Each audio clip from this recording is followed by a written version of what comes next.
영광 받으신 줄로 믿습니다.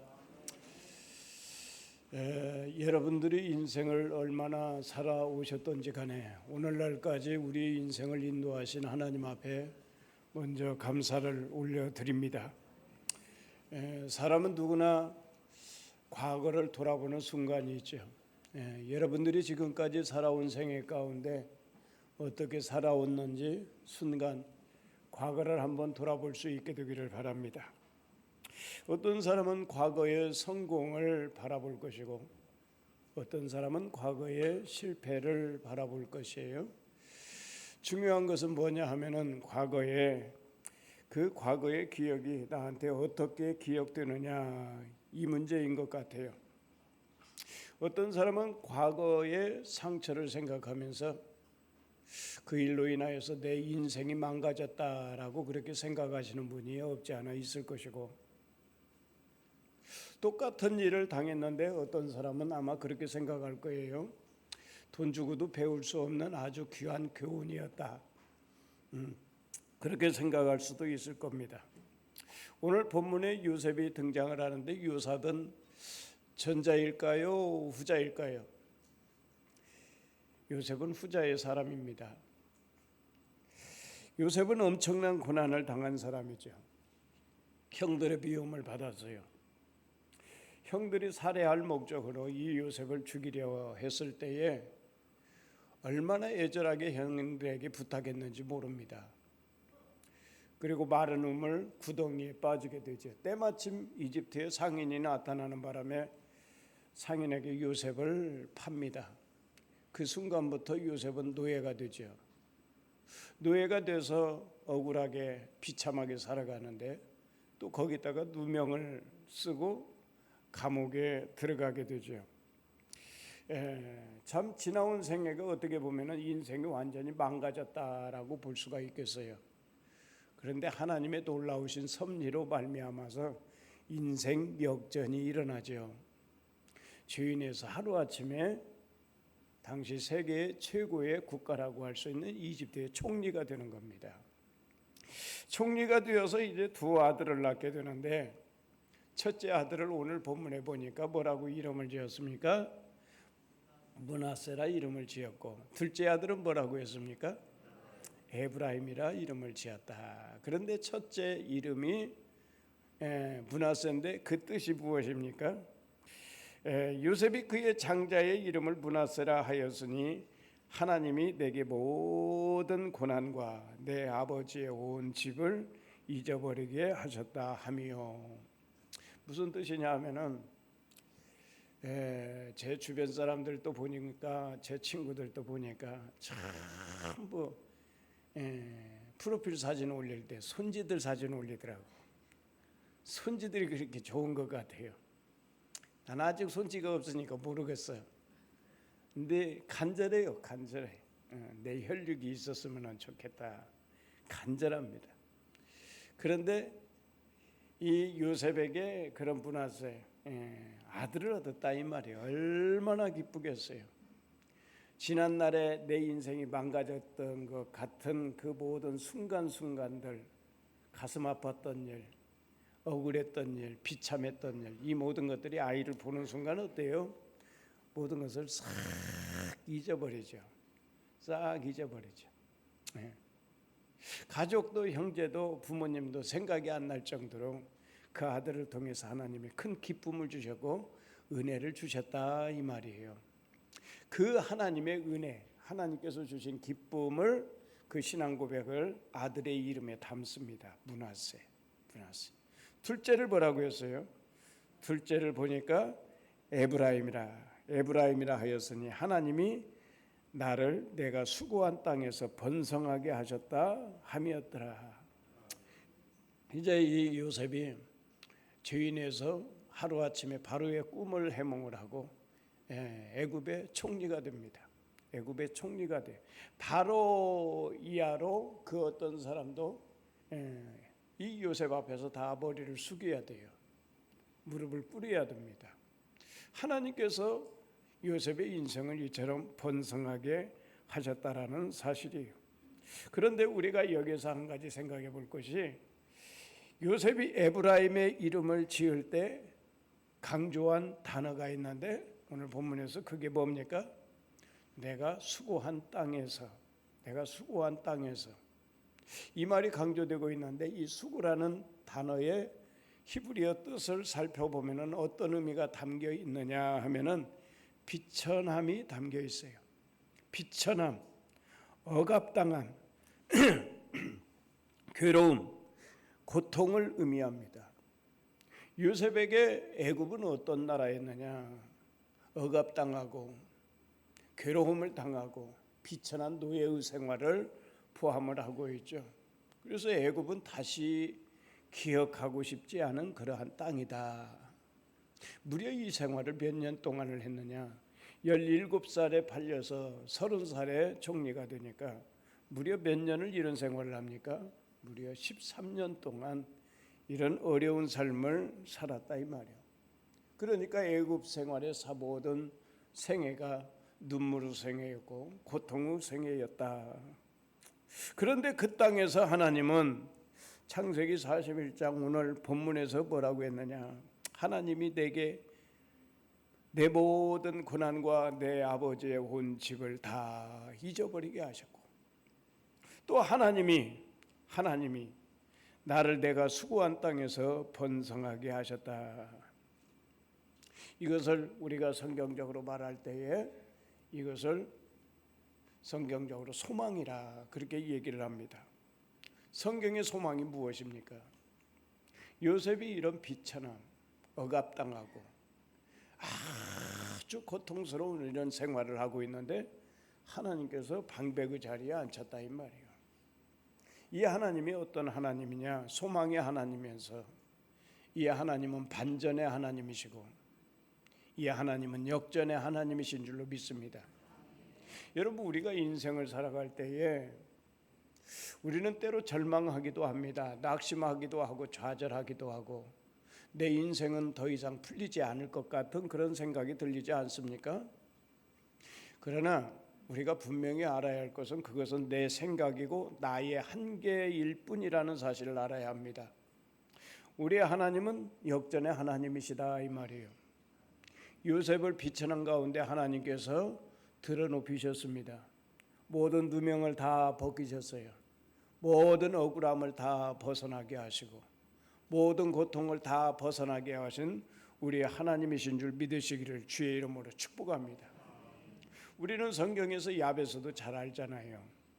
야베스는 어마어마한 고통과 환난 가운데 있었다고 그랬죠. 그런데 그가 모든 고통과 환난을 벗어난 이유가 어디에 있습니까? 역전의 하나님이세요. 반전의 하나님께서 도와주시고 그의 지경을 넓히시고 하나님께서 그의 모든 환난을 하나님께서 다 벗어나게 하신 줄 믿으시기를 주님의 이름으로 축복합니다. 제가 예전에 이제 멀리 이렇게 산행을 가지 못하고 이제 가까운 데서 몸 좀 풀기 위해서 이제 산행을 하게 되면은 보통 제가 이제 이 봉동 쪽으로 자주 가죠. 수양산도 자주 가고 수양산 바로 옆에 있는 오봉산 아세요? 하이트 맥주 바로 이제 뒤에 있는 봉우리가 5개가 있어요. 이제 봉동에서 구산 쪽으로 넘어가다 보면 봉우리가 5개가 있잖아요. 그게 오봉산이에요. 자, 그런데 그 오봉산을 들어가는 길이 몇 군데 있는데 자, 한 군데 제가 이제 중간길로 이렇게 들어가게 되는데 산길인데 아주머님 2분이서 한복을 곱게 차려입고 박스를 하나 들고 이제 가시는 거예요. 책포에다 분홍색 책포에다 이렇게 싸가지고. 근데 나는 궁금했어요. 처음 보는 장면이라 등산복을 입는 것도 아니고 그냥 한복을 곱게 차려입고 박스를 책포에다 싸가지고 얌전한 모습으로 이렇게 들어가는데 그래서 하도 신기해가지고 제가 그냥 멀찍이 떨어져서 제가 지켜봤잖아요. 그런데 거기서 자리를 깔아놓고 돼지머리를 꺼내놓고 이것저것 챙겨놓고 손이 발바닥 비대로 그냥 싹싹싹싹 빌면서 무엇을 구하는지는 모르겠지만은 좌우지간 그러고 있더라 이 말이에요. 제가 그 산을 넘어서 저 수양산 쪽으로 넘어가는데 두 분이서 말다툼을 하고 있어요. 그분이 누구냐 하면은 한 분은 무속인이고 한 분은 스님이에요. 근데 스님하고 무속인하고 막 다투고 있더라고. 왜 다투는가 가만히 제가 이제 곁에서 이렇게 들어본즉 그 싸우는 사람들이 그러잖아요. 예. 이제 그 옆에 누가 사람이 있으면 내 말이 옳다라는 식으로 이제 나를 향해서 하소연을 하는 거예요. 나를 향해서 막 그렇지 않냐고 하면서 막 하소연을 하는 거예요. 말을 들어본 적 그렇습니다. 무속인들은 귀신을 쫓아낼까요? 귀신을 불러들일까요? 불러들여요. 불러들여야 신을 받아야 신내림을 받아야 영역이 있다고 그래요. 자, 그런데 스님은요? 불러들일까요? 쫓아낼까요? 쫓아내요. 그런데 이 무속인이 좀 신통하지 않은가 봐요. 좀 하는 일마다 잘 안 되는가 봐. 그러니까 그 옆에 있는 이제 스님 때문에 그런다고 하면서 스님을 찾아가서 제발 귀신 좀 쫓아내지 말라고. 그리고 스님은 또 나름대로 당신이 귀신을 찾고 불러들이니까 내가 또 안 된다고 하면서 두 분이서 그렇게 다투고 있더라 이 말이에요. 제가 또 한 분을 얘기하자면은 그렇습니다. 이제 그분은 또 점사를 하는 분이에요. 점쟁이죠 일종의. 이제 과거도 미래도 이제 점쳐주는 분. 뿐만이 아니라 이제 불길한 일들을 이제 해결해주는. 그래 이제 뭐 이제 알 수 없는 뭐 이제 어떤 통증이 있다든가, 불면증이 있다든가, 뭐 환청 뭐 이런 것들이 있다든가. 그러면은 그런 문제를 해결해주는 주술적 행위를 하는 아주머니가 있다 이 말이요. 심지어는 작두를 탔다고도 얘기를 합니다. 그런데 그분의 친구는 크리스찬이에요. 그런데 친구가 가끔 그 이제 무속인 친구에게 찾아가서 그 친구는 다른 걸 하지 아니하고 뭘 하느냐 하면은 사도신경을 거기서 외우고 주기도문을 자꾸 외운다는 거예요. 그러니까 이 친구를 이 주술을 이제 무속인 아줌마가 굉장히 싫어하는 거예요. 그런데도 불구하고 자꾸 뭘 사가지고 뭘 들고 막 찾아오니까 미워할 수도 없고 또 오면은 또 사도신경으로 막 신앙을 고백을 하고 주기도문으로 막 기도를 하고 그러니까 말하자면 탈신현상이 나타나더래요. 신이 떠나가 버리는. 그러니까 능력이 발휘가 되겠어요 안 되겠어요? 능력이 안 나타나는 거예요. 그렇게 살다가 이 친구가 교회 한 번만 가보자고 부흥성회를 하는데 부흥성회가 뭔 줄 알겠어요? 그리고 부흥성회를 오는데 한 번 가보자고 해가지고 교회를 가서 저 뒤에 앉아 있는데 자 강사 목사님께 서 있는데 강사 목사님 뒤편에 예수님 환상이 나타나는 거예요. 예수님 환상 십자가에 못 박히고 머리에 가시관을 써가지고 막 피가 줄줄줄줄 흐르는 그런 환상을 보니까 이분이 어떻습니까? 겁을 잔뜩 먹어갖고 저분이 왜 저러고 있냐고, 저분은 누구냐고. 그런데 교인들은 보이지 않으니까 그렇지만은 누군가 지금 보이고 있다는 환상을 보고 있다는 사실을 알까요? 모를까요? 알아요. 그 아주머니 그 무속인이 혹시 누군지 아십니까? 우리 성도님들이 많이 아시는 분이에요. 성불기도원 원장이에요. 성불기도원 원장님이 바로 그렇다 이 말이에요. 그곳에서 기도한 지가 60년이 넘은 60년이 넘게 기도하고 어마어마한 환자들도 치료하고 암 환자들도 치료하고 엄청난 치유의 은사를 많이 이제 받으신 분이죠. 자, 세상 사람들은 그렇습니다. 고사를 지내고 또 운명을 점치고 또 사주팔자를 하는 이유들이 무엇일까요? 무엇인가 문제가 있다는 거예요. 무엇인가 문제가 있고 그 문제 속에서 빠져나오기 위해서 그 문제 가운데서 벗어나기 위해서 사주팔자도 보고 고사도 지내고 살풀이도 하고 주술 행위를 하는 거다 이 말이에요. 우리는 그런 일을 하지 않지만은 비슷한 문제들을 우리도 다 가지고 있는 사람들이다. 그러나 우리의 삶을 묻고 있는 것은 그런 행위를 통해서 우리가 해결할 수가 없는 것이고, 우리의 생사화복의 주권자는 오직 하나님이신 줄로 믿습니다. 빈부귀천 높고 낮음의 모든 문제들, 이런 것들은 바로 우리 하나님만이 하실 수 있다 이 말이에요. 그래 이제 요셉의 고백처럼 내가 수고한 땅에서 번성하게 하신 하나님, 요셉의 모든 수고를 끊어내신 분이 누구예요? 하나님이라고 말씀을 하셨어요. 므낫세라는 이름을 지을 때도 하나님, 에브라임의 이름을 지을 때도 하나님, 하나님이 주어입니다. 하나님이 먼저 들어가요. 누가 하셨느냐? 하나님. 하나님이 끊어내시고, 하나님이 해결하시고, 하나님이 누명을 벗게 하시고, 하나님이 나를 죄수에서 총리가 되게 하신 하나님, 나를 번성하게 하신 하나님, 나에게 이 기쁨, 이 은혜를 주신 하나님, 그 하나님을 말을 하고 있어요. 이 하나님이 누구의 하나님이냐? 에브라임의 하나님, 생사화복의 주권자이신 하나님을 우리 성도님들도 바라볼 수 있게 되기를 예수님의 이름으로 축복합니다. 한 개인도 그렇고 모든 공동체도 그렇고 한 나라도 그래요. 다 역사를 가지고 있죠.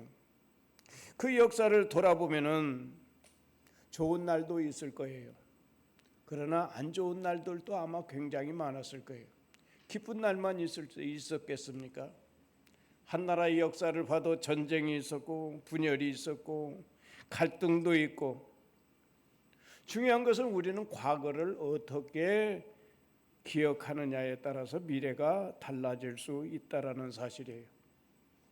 우리가 과거에 상처가 있다고 해서 과거의 상처를 계속해서 우리가 반복해서 떠올리고 생각한다면은 미래가 어떻게 되겠어요? 과거에 나에게 상처 준 사람을 복수하고 싶은 마음, 복수의 미래가 아마 펼쳐질 거예요. 그러나 과거에 상처가 있었고 과거에 실패가 있었고 아픔이 있었지만은, 그렇지만은 잘 해보자, 이제 잘 해보자, 그렇게 생각하고 조금만 우리가 노력하면 우리의 앞날은 아마 아름다운 미래가 펼쳐질 것이다, 그렇게 생각할 수가 있습니다. 요셉은 형들을 다시 만났을 때에 과거의 상처를 다시 떠올랐어요. 과거의 상처가 아마 불끈불끈 떠올랐을 거예요. 복수도 할 수 있었습니다. 그러나 요셉은 그렇지만은 형들에게 이렇게 말을 해요. 창세기 50장 20절 말씀이죠. 당신들은 나를 해하려 하였으나 하나님은 그것을 선으로 바꾸사 오늘과 같이 많은 백성의 생명을 구원하게 하려 하셨나니. 나를 해하려 했지만,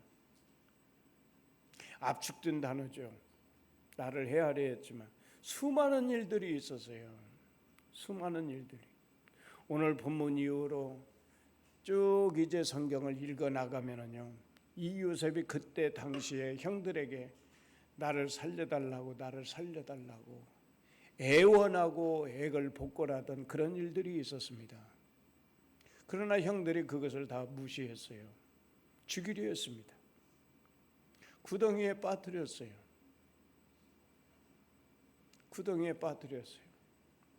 비천한 노예 생활을 하게 됩니다. 말이 그렇지 얼마나 고통스러운 삶을 살았을까요? 그 상처가 떠오르고 복수할 수 있었지만은, 나를 헤아려 하였으나 하나님은 그것을 선으로 바꾸사. 하나님이 바꾸셨다 이 말이에요. 하나님이 합력해서 선을 이루셨다 이 말이에요. 이것이 바로 에브라임의 신앙인 줄로 믿습니다. 나를 헤아려 했으나, 아픔이 있고 실패가 있고 상처가 있지만은 그것을 반복하는 것이 아니라 선한 생각을 하는 것이 바로 에브라임의 신앙이에요. 바로 요셉이 그런 사람이었다 이 말이에요. 상처가 있었지만은 선으로 바꾸어서 생각을 합니다. 우리 하나님이 그런 하나님이고 요셉이 그런 사람이고 우리 하나님께서 원하시는 것은 그런 에브라임의 신앙을 우리에게 원하시고 오늘 그리스도인의 삶이 어떠해야 합니까? 상처가 있다고 해서 그것을 복수해야 하겠습니까? 똑같이 우리도 그렇게 대해야 하겠습니까? 선으로 바꾸어서 선을 이룰 수 있기를 바랍니다. 이후의 내용을 보니까 생명을 구원하게 하려 하셨나니 우리가 늘 말하는 것처럼 생명나무가 될 수 있기를 주의 이름으로 축복합니다. 제가 젠슨 왕이라는 사람의 그 대화나 그 모든 이야기, 그분의 삶을 보면서 딱 느낀 것이 그분은 정말 생명나무 같아요. 생명나무 같아요. 말 한마디가요. 모든 사람, 내 주변에 있는 모든 사람들이 다 잘 됐으면 좋겠다. 모든 사람들이 다 성공했으면 좋겠다. 모든 사람들의 다 마음을 막 불러일으키고 흥분시키면서 의욕을 심어주잖아요. 의욕을 심어주잖아요. 이게 바로 에브라임의 정신이고 에브라임의 신앙이다. 내 주변에 있는 모든 사람들이 다 잘되기를 원하고 다 구원받기를 원하고 그런 우리 성도님들이 될 수 있기를 예수님의 이름으로 축복합니다. 우스트만이라는 화가가 있어요. 이 화가는 어떤 화가냐 하면은 아이들의 그림을 승화시키는 화가라고 할까요? 아이들의 그림을 보면 어떻습니까? 유치원 아이들 그림을 보면 그림입니까? 낙서라고 볼 수가 있습니까? 아마 30%는 그림이고 70%는 아마 낙서일 거예요. 근데 우스터만이라는 화가는 조금 수정을 합니다. 아이들의 그림을 조금 수정을 해가지고 아마 작품을 만드는 화가, 멋지지 않습니까? 보통 낙서로 그냥 버려질 그런 그림인데도 불구하고 그것을 조금 수정을 해서 작품을 만드는 화가다 이 말이에요. 저는 우리 하나님이 그런 화가라고 생각을 합니다. 하나님은 내 인생의 화가세요. 하나님은 우리 인생의 화가세요. 요셉의 화가이시고 요셉의 인생이 바로 낙서와 같지 않습니까? 지저분한 낙서와 같지 않아요? 그런데 하나님께서 요셉의 인생을 수정해서 총리가 되게 하시고 번성하게 하시고 모든 것을 다 문화에 있게 하시고 에브라임 번성하게 하시고 아름답게 하시고 복되게 하시는 우리 하나님이시다 이 말이에요. 사람들이 고난을 당할 때에는 네 가지 유형이 있다고 그러죠. 첫 번째는 어떤 유형입니까? 그 고난에 빠져서 허우적대고 비틀거리면서 그 고난의 늪에서 절대 빠져나오지 못하는 사람이 있어요. 가장 비참한 사람이죠. 왜 고난 속에서 빠져나오지를 못할까? 자, 두 번째 어떤 사람일까요? 고난을 이겨낼 수는 없고 고난에서 벗어나야 되겠는데 방법은 없고 그러니까 자극제를 이제 사용을 하는 거죠. 일종의 약물을 사용하고 마약을 사용하고 그래서 고난을 잊고자 하는 겁니다. 이 사람 역시 빠져나왔다고 볼 수가 없죠. 아주 비참한 인생이라고 볼 수가 있죠. 세 번째 유형은 어떤 사람일까요? 좀 더 노력하는 사람입니다. 의지로. 그럼에도 불구하고 끊임없이 정신력으로 버텨내고 의지로 이겨내는 사람. 이 사람은 소망이 있다라고 할 수가 있겠어요. 네 번째 유형은 어떤 사람일까요? 이 네 번째 유형은 바로 믿음으로 이겨내는 사람입니다. 믿음으로 신을 의지하면서 신앙으로 이겨내는 사람이에요. 우리 그리스도인은 어떻게 살아야 되겠습니까? 절망해야 되겠습니까? 문제가 있다고 낙심하고 좌절해야 되겠습니까? 문제 때문에 내가 슬퍼하고 괴로워하고 그 문제 속에서 허우적거려야 되겠습니까? 정신력도 필요합니다. 우리의 의지도 필요합니다. 그러나 더 중요한 것은 무엇입니까? 모든 문제를 풀어갈 수 있는 분은 하나님이십니다. 요셉의 문제를 풀어가신 분이 하나님이시고, 내가 수고한 땅에서 내가 이 비참하고 이 괴롭고 이 누명 속에서 이 험한 환난의 삶 속에서 나를 건져내신 분이 누구예요? 바로 하나님이세요. 바로 하나님이시다 이 말이에요. 므낫세의 하나님, 에브라임의 하나님, 그 하나님이 바로 인생 역전의 하나님. 그래서 우리가 문제가 있을 때마다 우리는 어떻게 해야 되겠습니까? 모든 해결의 열쇠는 바로 우리의 무릎에 있는 줄로 믿습니다. 하나님 앞에 무릎 꿇어야 합니다. 마음에 막 분을 품기 전에 우리는 하나님 앞에 무릎을 꿇어야 돼요. 하나님 앞에 무릎을 꿇고 용서합니다. 용서합니다. 용서합니다. 내가 용서합니다. 용서합니다를 내가 10번 이상만 고백하면 내 마음이 얼마나 편안한지 모릅니다.